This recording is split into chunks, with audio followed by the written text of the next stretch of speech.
how might we be able to provide that learning so that they can access it anytime, any place in a cost-effective way? What if we created a space?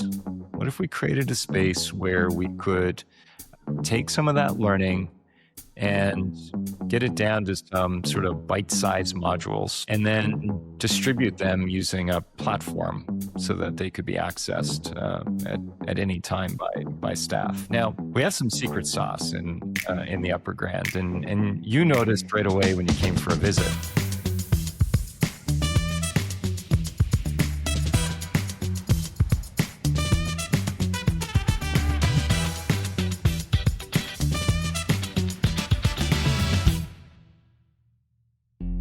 Welcome to another episode of Education Matters.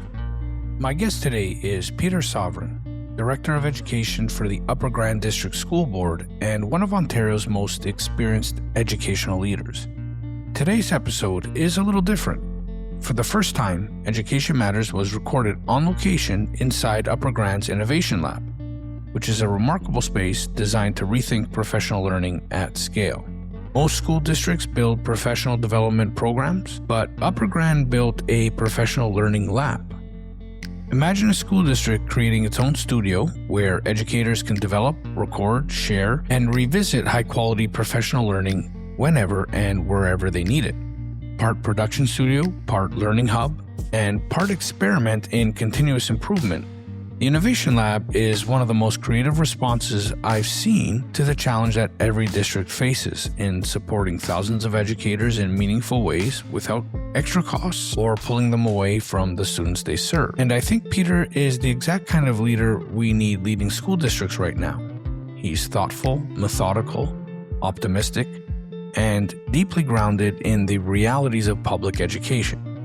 His journey from neuroscience researcher to teacher, principal, ministry leader, and ultimately to director of education, and his commitment to human connection in an age increasingly shaped by AI really made for a fascinating conversation. In our discussion, Peter shares the story behind the lab, what he learned from some of Ontario's most influential education leaders, his perspectives on AI, and why he truly believes the future of education depends on strengthening the relationships at the heart of learning. If you are listening to this only on an audio feed, I strongly encourage you to check out the recording on the YouTube channel, where we've spliced in videos and images from our time at the lab so you can get a more tangible sense of what it looks like and feels like. So without further ado, I hope you enjoy my discussion with Peter Sovran. Okay, Peter Sovran, well, thank you for joining on this podcast, and more to that, thank you for having me on site. I think this is the first official podcast we've ever done on site at a school district. So thanks for having us and welcoming us into this awesome innovation lab. Yeah, well, welcome, Jason. Glad to have you here.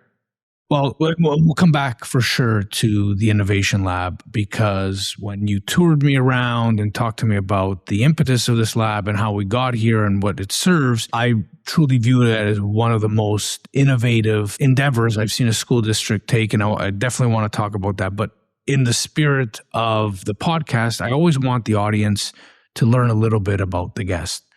So can you start by telling us where and when did you grow up?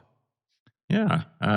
So it all began, like it does for all of us, with my parents. My parents came from a small town in northern Italy, about 30 minutes north of Venice, and settled in the Toronto area. And I came to learn later on, really in life, that for the first 4 years, I spoke Italian in the home, and went to school with, very limited English. But because my parents had settled in a community, much like many newcomers do with others who also spoke the language, there was a familiarity there. Community, the friends that you'd hang out with after school and so on. But the one thing that I will say about growing up in our household, my parents always placed really great importance on making sure whatever you do it at your very, very best. We would translate that in our education language as setting really high expectations. Always set high expectations. My dad was a bricklayer. My mom worked from home as a seamstress, and both took enormous pride in their crafts and the work they did. And I believe that I've carried that through in my career, and what I like to see as I go visit classrooms, throughout the district. So we have that in common. I think we've connected on this before, but I don't know if I told you the story. I think my English was a little bit better by the time I started kindergarten, but I distinctly remember, and this might date me a bit, I got spanked in kindergarten by my kindergarten teacher because I misunderstood what she was saying. I didn't translate it properly. But you had that experience of entering the system as English as a second language learning student. What was that like? Like, I know you probably, like a lot of Italians, had that community around you outside of the school. But do you have any distinct memories of sort of early learning and what you love to learn, and maybe what some of the challenges were for you as you're going through the system? Yeah, for sure. I know for sure. I didn't have that experience, Jason. You didn't get spanked. I may have spent a few recesses, looking at a wall, because perhaps when I was engaging in sports, which I've always enjoyed, perhaps I had a few disagreements, let's say, on the on the pitch. Yes, yeah, but I'd say right from an early day, I definitely had an affinity for math and for science, and that's what I pursued in my undergraduate studies. And then, interestingly enough, my initial path was not to become a K-12 educator, but in fact, I'd moved from an undergraduate degree at the University of Toronto to a PhD program in behavioural neuroscience at McGill. And that was the pathway. The pathway was to, do research and, maybe a professorship, until I learned that as I was running the experiments, which really entailed, having rats run through mazes, that I am very, very, very allergic to rats.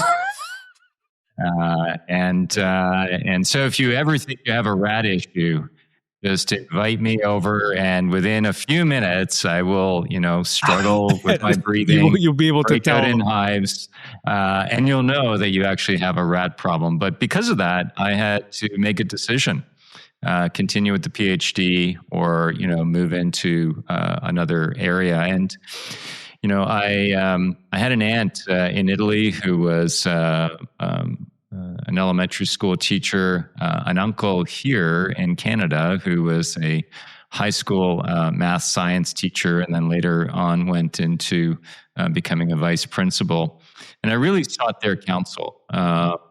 And it was through their encouragement, actually, that I pursued a faculty of education opportunity, and that's what landed me in K-12 education. I'm sorry I was laughing so hard, but that's a tough way to have a career pivot, right? Is to realize the kind of experiment, you're literally allergic to the experiments you wanted.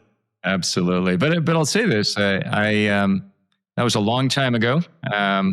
And I would say that that entire spirit of doing research, of always looking for answers, always striving for that continuous improvement. That's really what scientific research is all about.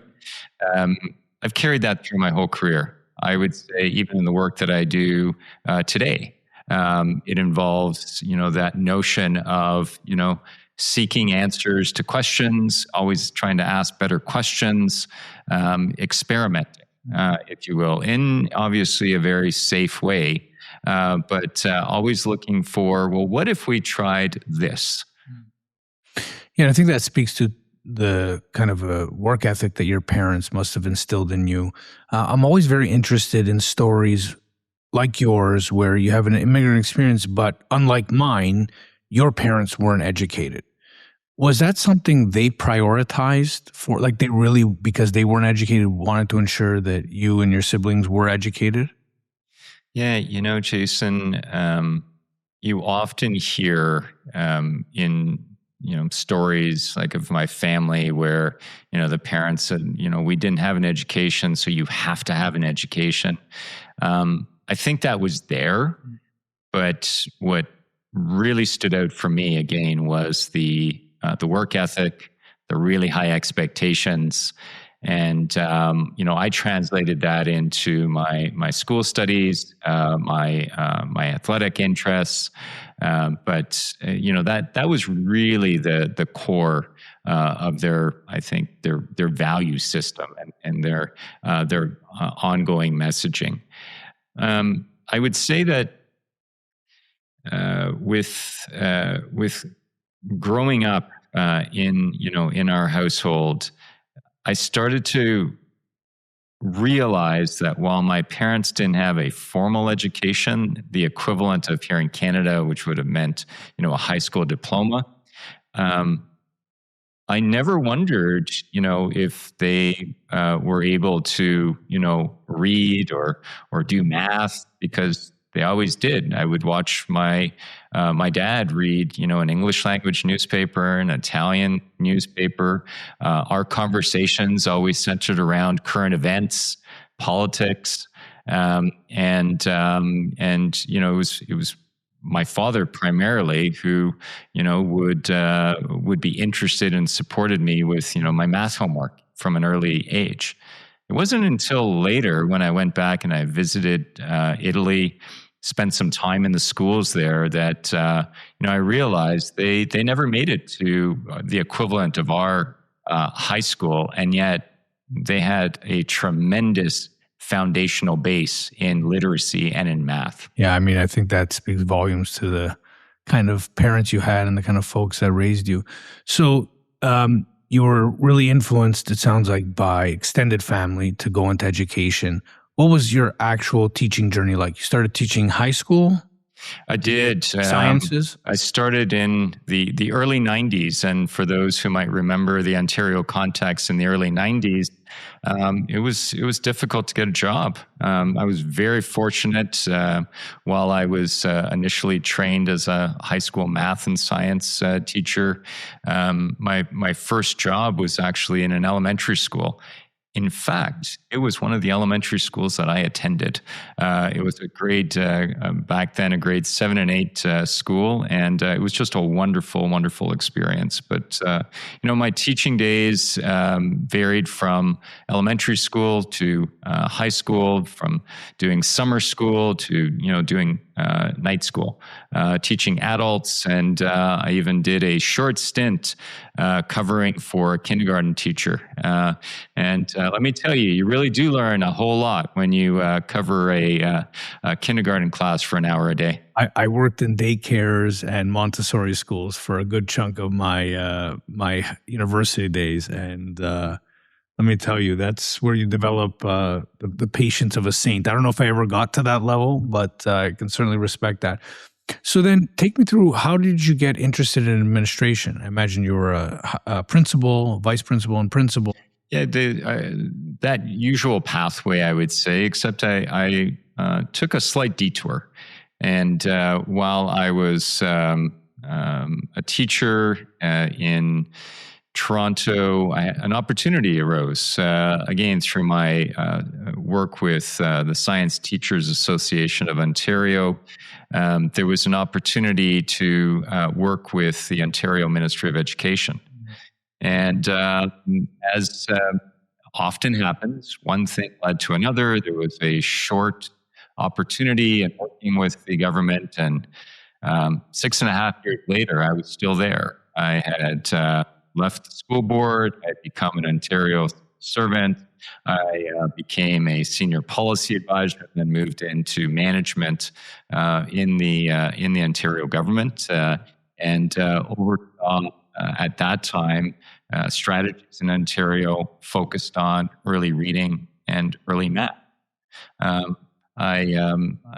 From there, I took on a principalship in the York Region District School Board. It's where I got to know Bill Hogarth, who's well known, I'm sure, to to yourself and to your listeners. And then another opportunity arose to sort of marry some of the interests that I had at that time, which was focused on e-learning. And so I returned to the Ontario government, ran eLearning Ontario for about 4 years. A wonderful opportunity, again, working with folks from right across the province. And even back then, it was one of the first times where it was we had staff who were in different pockets of the province and working remotely. Before, working remotely was something that people did. It was a great learning experience, a wonderful leadership experience. From there, I moved on to being a superintendent of education, an associate director of education in Hamilton. And then, fortunately, an opportunity came up. I was a successful candidate for the position that I currently hold here in the Upper Grand as the director of education and CEO. And it's been 5 amazing, wonderful years. Well, I want to bring this all back to the innovation lab here because that entire trajectory, I think, is partly what allowed you to envision something like this and put something like this into practice. But I haven't had a lot of senior leaders who have been part of the ministry first, then in a district role. Can you talk about any of your part or stints with the ministry and in management leadership there that you really learn from and bring to bear in your role now as a director? Yeah, thanks, Jason. I really enjoy speaking about this because working inside of government, I had the opportunity to work and be mentored by some absolutely amazing leaders. For your listeners, and certainly in Ontario, and probably more broadly, would know our former Deputy Minister of Education, Nancy Naylor, who was one of my first mentors in my early days. And then I especially like to acknowledge the mentorship and leadership that I received from Marie-Lison Fougère, who also recently retired as a deputy minister. I say she taught me everything I know about policy. That stayed with me, and I've carried that in all of the leadership roles that I've had in districts. Really understanding, in terms of broad social policy and the importance of it and the impacts, and just as importantly, what it means to then translate policy and put it into action. Mm-hmm. Excellent. So you have this broad view in working from the ministry, right? Because that's what I find really unique about it is you're not focused on one locale, one district, one area, one school, but you're looking at education across the entire province. When it came to thinking about what you would do differently as a director here in Upper Grand, what are some of the first things that you wanted to bring that perspective to bear now in a local jurisdiction serving a very specific community? Yeah. So let me start by saying when I arrived at Upper Grand, I had a wonderful opportunity to spend about 4 months transitioning with the then Director of Education, the late Martha Rogers, and one of the legends for sure. And what an opportunity to be able to transition with her, speak with her, not only just before I began the role, but within the first few months. And then sadly, she left us way too soon. But I really felt that those months that I had together with her, getting to learn so much about the district, spending time in the district, I very quickly became just enamored with the folks here in the Upper Grand, the amazing staff that's here. And so while we've done great things, including the Innovation Lab, that's all on this solid foundation that I was fortunate to be able to lift off from. Yeah. I mean, the famous quote of standing on the shoulders of giants. And for those folks listening that don't know the work and the personality that Martha was, I encourage you to just look up any videos of her online. She was just an amazing leader, amazing human being. So that's amazing that you acknowledged her and the work and the foundation she set up.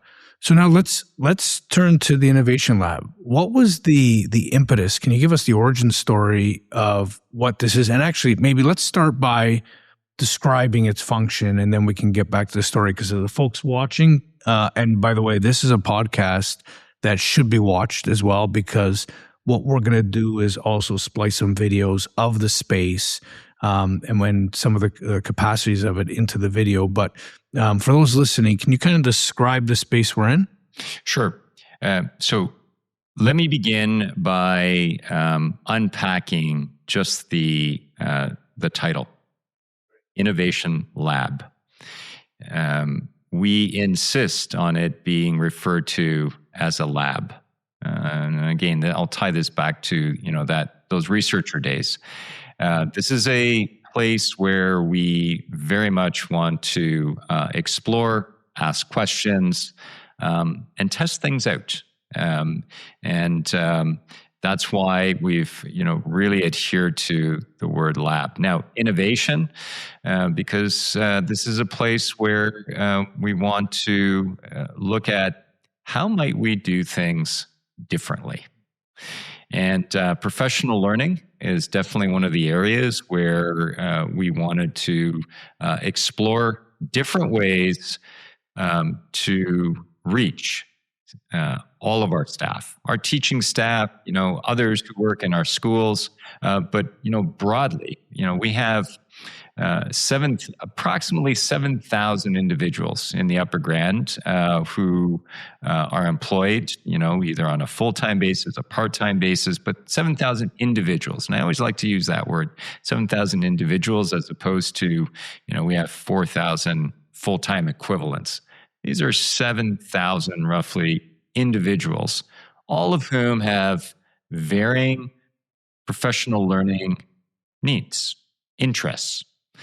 How do we reach them all in a way that allows them to really dial in when they want, how they want, and for as many times as they want?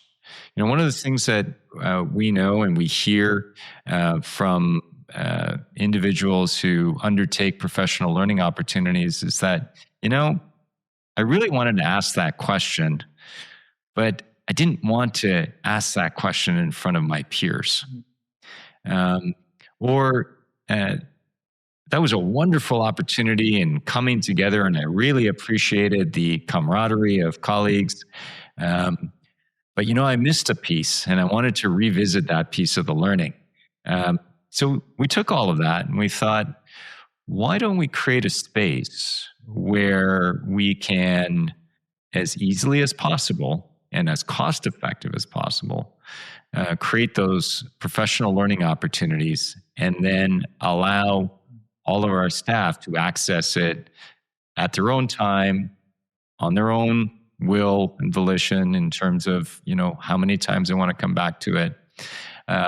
And that was really sort of the origins, let's say, of the lab. But I do have a story for you when it comes to the actual lab inspiration. And so I was at a session with colleagues from across the country. We were in Ottawa, and it was spring of 2022. And there was a keynote speaker, a series of keynote speakers, and the topic was micro-credentialing and blockchains. Mm-hmm. Now you might think, what do blockchains and micro-credentialing have to do with an innovation lab in a school district in Ontario?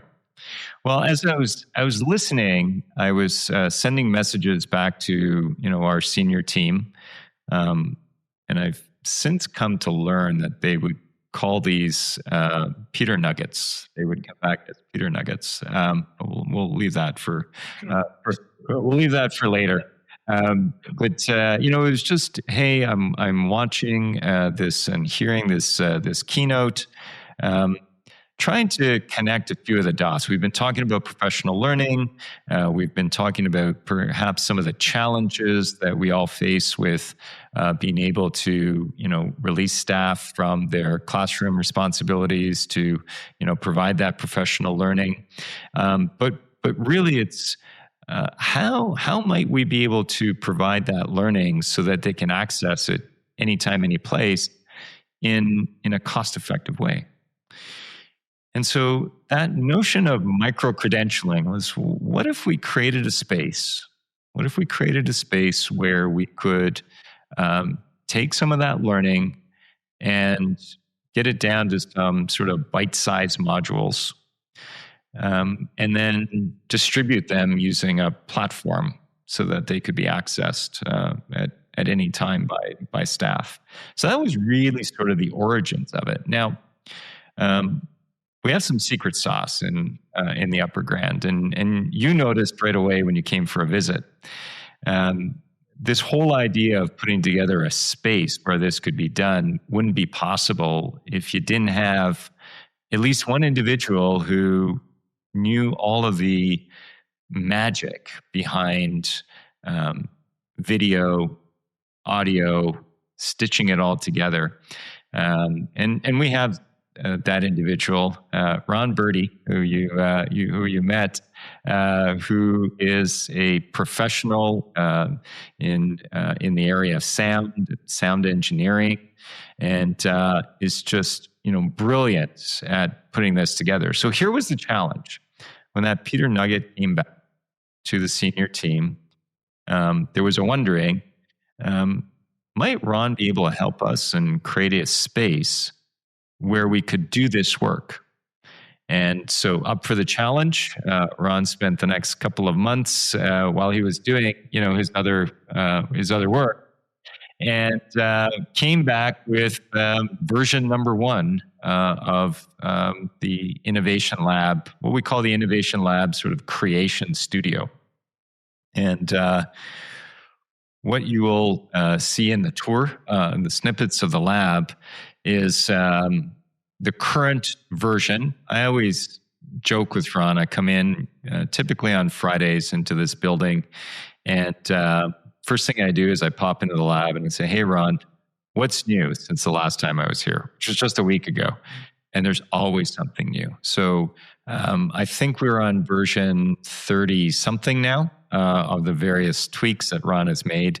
But in roughly February of 2023, version number 1 of the Innovation Lab that Ron had put together with a number of folks from our program services staff, was launched. And the idea was, again, professional learning done in a way that's cost effective, which means that we couldn't have a whole production team filming and doing audio. So Ron created a lab which is much like going to the self-checkout at a grocery store. It's intuitive for the user. And so we have staff in our program services, and in fact, staff right across our district. And we've invited, guests from other districts and other partners in the community and whatnot. You can come into this lab, and you've tried it yourself, Jason, and with really a push of a button, you can start recording high quality video with high quality audio. The lighting is all done automatically, and it's captured and then it's put into post-production. And instead of having post-production be something that we'd have to train everybody on, Ron is the supervisor for some absolutely magnificent co-op students who are doing, 2 and 4 credit co-ops in post-production. And so they're learning real life skills in this space, creating the post-production. And that's how we end up with our professional learning modules in a nutshell. Yeah, I mean, and there's so much to unpack here. I want to make sure the audience, in addition to the visuals, gets a sense of what's going on here. So first, let me say, when I when you gave me a tour and I went back to my team, we have a term for how simple things are to use. It's called J-proofing. So despite how good my podcast looks and sounds, I have zero technical capability. It's all Andrew, who's been here working with Ron, and a huge shout out to both of them for getting us set up in this great space and having it look and sound the way it does. But when I came the first time, not only did Ron show me how everything was J-proofed, that you could press a button and record it, but there were so many different modalities, if I could use that term, in terms of how teachers can use the tech in this space to teach other teachers great practices. So you have whiteboards that are filmed and recorded. You have overhead cameras that can show a teacher working out a problem. You have the ability to show different manipulatives and how those can be used in the classroom. And all of this is modular, all of this with little help from Ron in terms of getting set up. I guess your middle management staff, or your PD staff, I should call it, are able to come in here and to produce very high quality videos that are like at the point of instruction, we're meeting other teachers where they are. Yeah.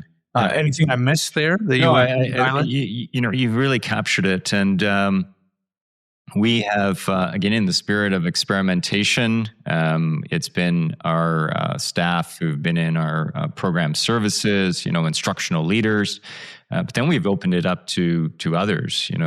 We had a series of really small vignettes that were done by a classroom teacher who wanted to reach parents and explain this math kit that was being sent home.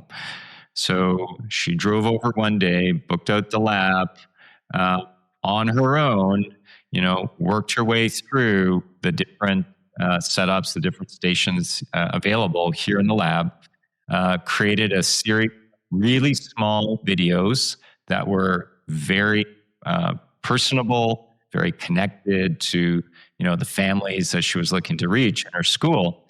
And in one take, I would say, in a short period of time, had a whole series of informative, videos that she made available to all of the parents. Actually, it was genius having seen this. The math kids went home with a little QR code. Parents just scanned the QR code, took them to the site, and there it is. Now, I always say that, the material that's created in here, if you're looking for, Hollywood North quality production, that's not where you're going to get, because that would entail a whole crew, exact scripting, many, many, many days, probably even weeks of putting it all together. But what you will get here is professional learning that is authentic, because it's folks from the district, done in a lab that produces really high quality audio, visual, and it's put together in a post-production so that it's comfortable to view and interact with. We're not looking to, receive a Gemini award. That's right. Right. I mean, but the quality is great. And then, I mean, I love the fact too that you have students here and you're using the lab not only to serve your teachers, but also students, where they're able to come in and get experience in areas that I'm sure you have a waiting list of students trying to get into the lab and to do this kind of work. It's always great to pop in on Fridays and, go say hello to our students who are undertaking their co-op placement. Brilliant, energetic, engaged. And, when I asked them, are you enjoying this? and they're just beaming because this is what I really love to do, and what a great opportunity, and to be able to do it, and knowing that you're giving back to, your own school board in terms of the, post-production material. Yeah, it's absolutely amazing. But let me tell you, Jason, another time we had students in the lab, one of the early versions of the lab, and very much in the spirit of wanting the professional learning to be as authentic as possible. And so the team brought in some really young learners. I think they were grade 1.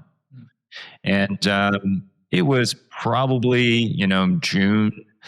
The building has got a little bit of age to it. So, temperature control maybe isn't exactly where it could be. So you've got a bit of a picture now. You've got a fairly warm June humid day, and you have a number of 6 and 7-year-olds who've now, come on a school bus away from their school, and they're in the lab. But the team thought, let's capture some lessons done, for literacy and for math with these young students. I think they even provided them with some ice cream. That's the last time we had really young students in the lab. Not an environment conducive to, young people being in here. And so while the idea was absolutely a great one, the location, the structure itself probably wasn't, aligned as well with, being able to see the students in their natural environment. Ron, in his brilliance, again, working with our program services team, well, if the students can't come here, let's go to them. And so that was one of the outcrops of yet another experiment, is a sort of mobile lab that then moves into classrooms for some filming and some capturing of, lessons, really authentic lessons that are done in actual classrooms with actual teachers, with actual students. And, that's all part of it. Wasn't part of the initial thinking of the lab and the professional learning, but there's another example of how it's just evolved through the different experiments. Well, and that's super powerful for teachers, right? Part of the problem with traditional Pro-D is it's abstracted from the context of teaching and learning with actual students. So that's an amazing iteration on bringing the lab to folks so teachers can actually see the learning in action. But one of the other things I found fascinating was now how you bring all of this learning to teachers, right? So now you've developed a lot of amazing content, which obviously in your context is customized to your, like your parent communities. You mentioned that parents that started working with parents, the way you teach literacy and the things you emphasize when it comes to numeracy. So it's as customized as you can get for how you want the learning to happen in your district, but then you disseminate it also in I think a very smart way. Can you talk about that a bit? Yeah, sure. So the work that's done in the lab, first and foremost, is connected to our multi-year strategic plan. And at the core of our multi-year strategic plan is foundational education and student achievement. And we actively, translate that multi-year strategic plan into a set of actions, measurable actions. We refer to it as our Let's Go methodology, goals and key outcomes. And in our elementary schools, the goals are really keenly focused on developing those foundational literacy and those foundational math skills. Not that other areas are not as important. It's just foundationally having really strong literacy skills and really solid math skills is critical, very critical. And in our high schools, those goals and key outcomes, again, still focused on literacy and math, but our expectation is that every time a student signs up for a class, they will be successful in that class. They will attain their credit in that class, and they will, be successful in really finding their path as they leave high school. So the professional learning that happens in the lab needs to be connected to that. If our expectation is that this will be our focus, and this is what we're supporting, this is what we're measuring across the entire district, then the professional learning should be also geared to that. And so very early on, we developed a series which we called the Essentials. We began with grade 3, and grade 9. Again, here in Ontario, those who are listening would be familiar with, those are grades where there is a provincial assessment as well. And the Essentials began very much with literacy and math. And so let's unpack what are some of the core essentials in terms of instruction, in terms of assessment, in terms of classroom setup. And all of those are available now to our educators and all of our staff across the UGDSB. And they can access it 24/7, 365, because everything that's created in the lab, again, that notion of a micro module, nothing is greater than about 3 to 5 minutes in terms of the video clip. It's wrapped around with other content, questions or examples, and that's available through the same platform that is available for delivering e-learning across our district. And so teachers simply, or any staff member, can log in, access the material whenever they want. And again, going back to what we've heard from staff right across the district, I've attended that learning session, really liked it. I wish I could revisit that one concept. Well, with these modules, they're able to do that as many times as they want, from where they want and at what time of the day they want to do it. Amazing. And why I was so adamant about not only sharing the story, but doing it here and allowing folks some tangibility, so to speak, or at least some visualization of what's happening, is that delivering Pro-D at scale is extraordinarily tough. You mentioned there's teacher shortages. You have a lot of onboarding of new teachers coming in. The release time is very cost prohibitive to get everyone this education, or to get them the support they need in their education. And so this is just, I think, the most innovative model I've come across the country. And I know you are such a gracious host and want to talk about the work you've done here, because I know it's also a lot of blood, sweat, and tears, and experimentation, I think is probably the proper term, that you can probably save a lot of other districts in terms of how they're thinking about their PD models and being more innovative and cost effective. But if I can ask you now to turn to sort of the elephant in the room in education now, which is artificial intelligence. It's upending so much, and for better and for worse, of our traditional models of education, our traditional pedagogy. How are you thinking about AI writ large? And then if you want to get into specifics of anything that you're doing on the ground.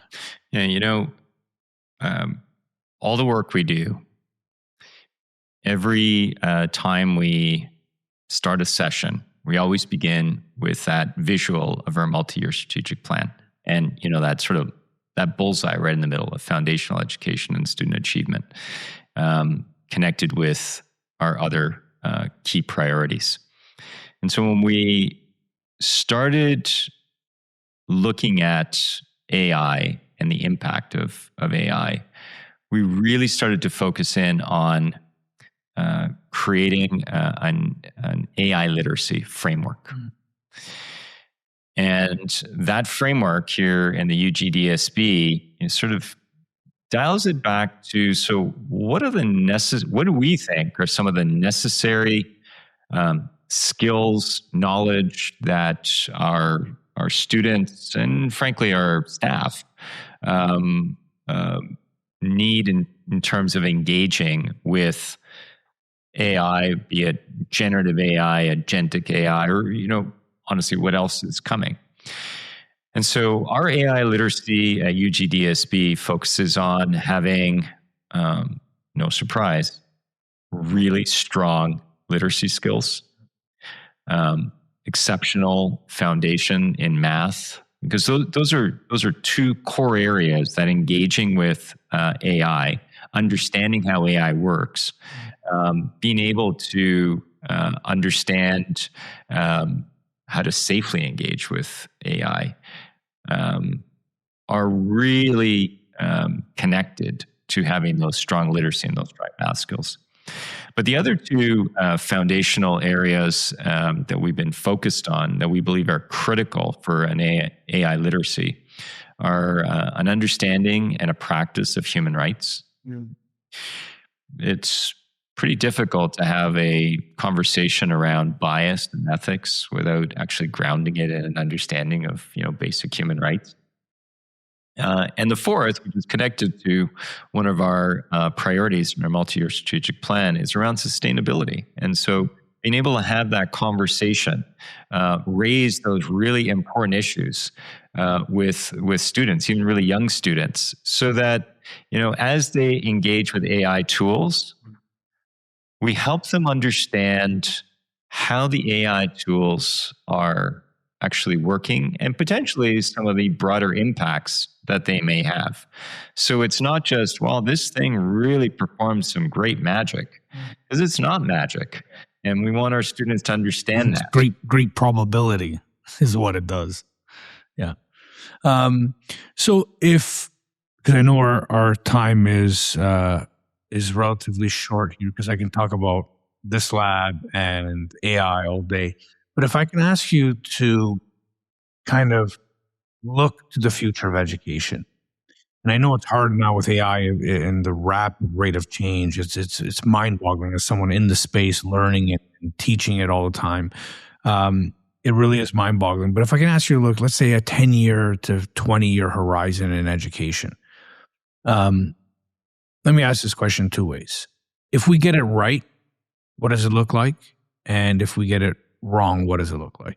Maybe start on the negative side, and we'll end on the a more utopian vision of education.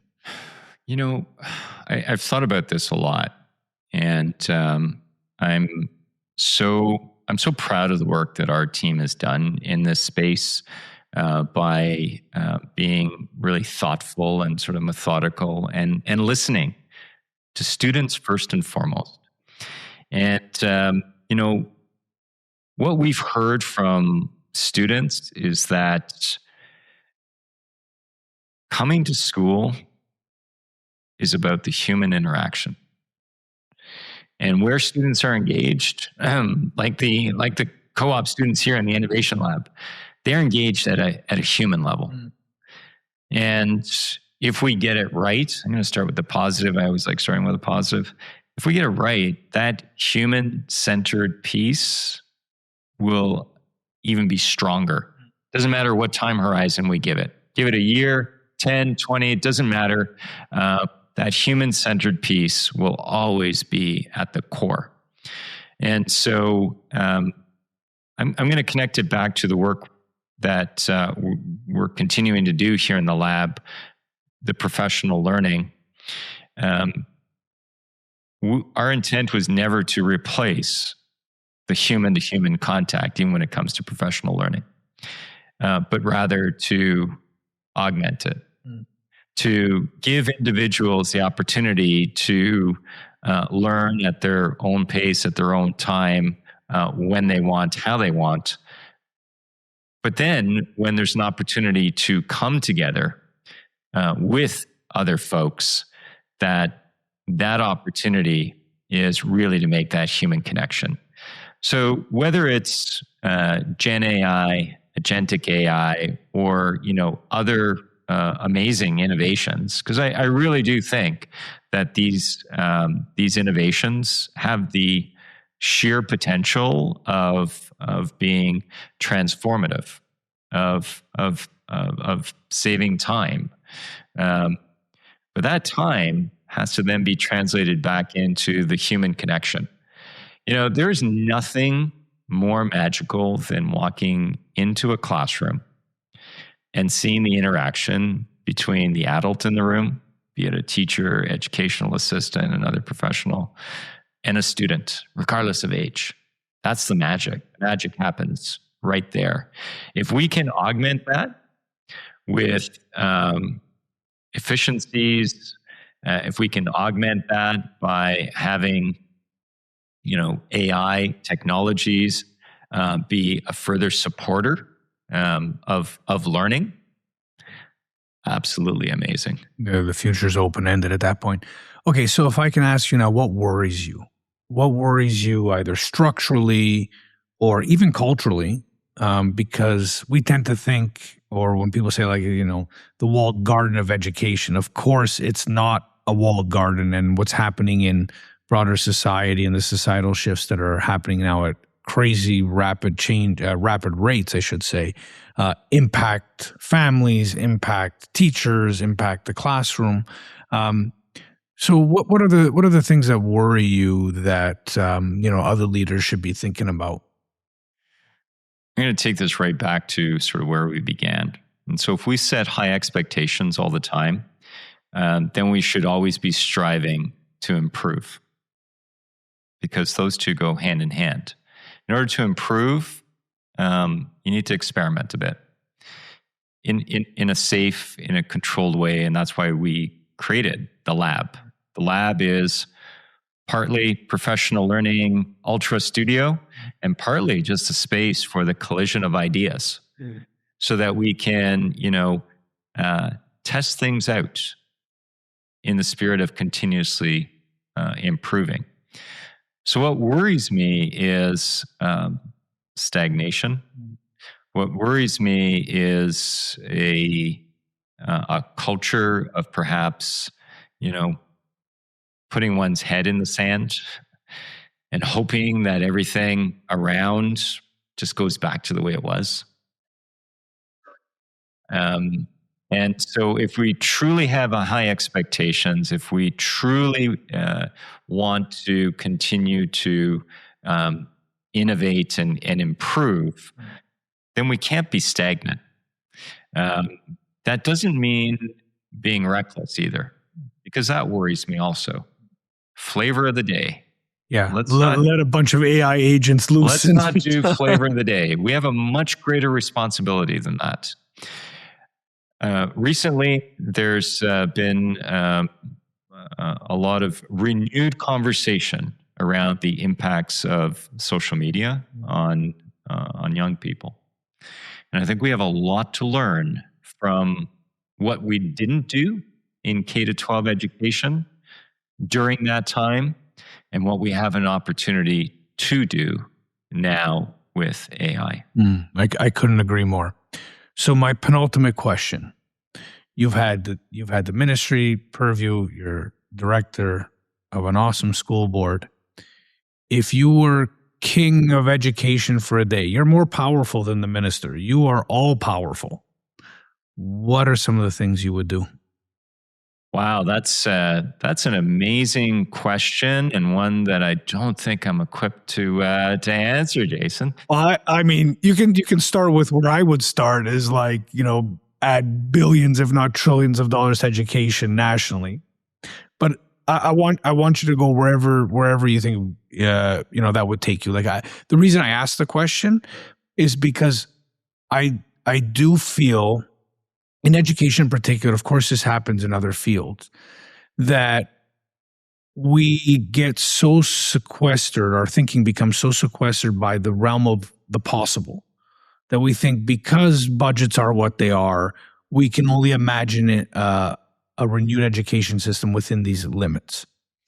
And my firm belief is there's no inevitability as long as there's a willingness to look at what's going on and to be open to possibilities. So I asked the question to give folks the opportunity to talk about, again, that vision of a utopian education. What are the things that we could do if, what I often believe are imaginary barriers are removed? Yeah. Let me frame it this way.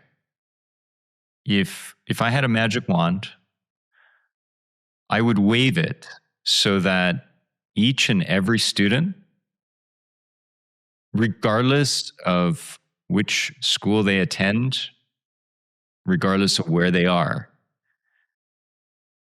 is successful, felt confident, felt like they belonged, because that, to me, is the power of public education. And for centuries, we've seen the benefits, and to this day, we continue to know that there are students who haven't had that level of success. And so find me that magic wand. I'll take it. Yeah. Well, I mean, democracies depend on exactly what you just outlined. So I think that's a wonderful answer. Okay, the last question is always, what book, album, podcast, other than Education Matters, would you recommend to the audience? What's some interesting content, some good authors, singers, thinkers that you've been consuming lately that you want to share with other folks? Yeah. So like probably so many, I've become a huge fan of Hard Fork. It's that blend of, really interesting journalism on, the topics of technology, primarily AI. And so I've been known occasionally to send off to, our senior team, hey, have you listened to the latest podcast? Books. Oh, there are so many of them. There are so many, and the one that I keep going back to is, and it's really been the sort of the cornerstone of our Let's Go approach, and that's Measure What Matters. We keep and I say we because our whole senior team just, keeps diving into it. And we keep rereading it and rereading it and rereading it and applying it to our context. So sorry to disappoint that I'm not giving, the latest, on the bestseller list.